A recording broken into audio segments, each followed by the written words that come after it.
মালিক রে, আমি বড় পাপী, আমি বড় গুনাহগার। ও দয়ার আল্লাহ, আমি 10 বছর তোমার গোলামি করি নাই, আমি 20 বছর গোলামি করি নাই।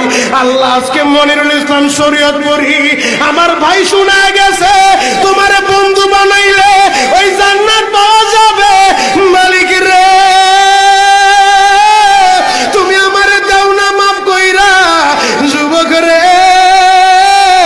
যদি কেউ আল্লাহরে বন্ধু বানাইতে পারে তার কোনো আর চিন্তা নাই, তার চিন্তার কারণ নাই গো বাবা।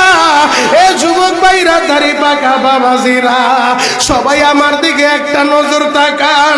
এই যে দেখেন আমি হাতের ভিতরে আহারে টিস্যু দিয়া কাফনের মতো একটা দৃশ্য বানায় ফেললাম।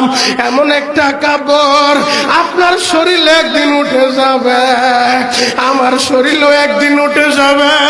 ও চেয়ারম্যান ভাইরা, ও মেম্বার ভাইরা, ও নেতা ভাইরা, ও আলেম ভাইরা, এখন কাঁদতে বলছি শুধু কাঁদবা।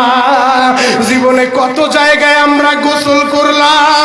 আহারে কক্সবাজার ঘুরতে যাইয়া সমুদ্রের ভিতরে গোসল করলা, কুয়াকাটায় ঘুরতে যাইয়া সমুদ্রে গোসল করলা। এই যে মাদ্রাসার পুকুরটা ভরাট করছে মসজিদের জন্য, বিশাল বড় ময়দান এখন হয়ে গেছে। এই পুকুরের ভিতরে কত মানুষ গোসল করছে, আবার পিছনে একটা বিরাট পুকুর হয়ে গেছে, ওই পুকুরে কত মানুষ গোসল করবে। ও সোনামুখীর বাবা গো, তোমার বাড়িতে নিজের টিউবওয়েলে কতদিন তুমি গোসল করছো? তোমার বাড়িতে দামি একটা গোসলখানা বানাইছো, বিদেশি ঝর্ণা লাগাইছো, ওই ঝর্ণার পানি দিয়ে তুমি আর আমি গোসল করি।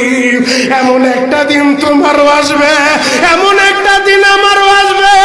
আহার ওই ঝর্ণার পানির গোসল আমার হবে না, পুকুরের পানির গোসল হবে না, আমার আপনার একটা গোসল দিবে। কেমন গোসল দিবে জানেননি? বড়ই পাতার হালকা গরম পানি দিয়া আহারে মসজিদের কর্নারে পড়ে থাকা 4 পায়ার খাটিয়াটা বাড়িতে নিয়া পর্দা দিয়া একটা ব্যারিকেড দিয়া বড়ই পাতার গরম পানি দিয়া আপনারে আমার গোসল দিবে গো বাবা। ওই গোসলটা যেদিন দেওয়া হবে, আহারে এরপরে আর দামি কাপড় পরতে দিবে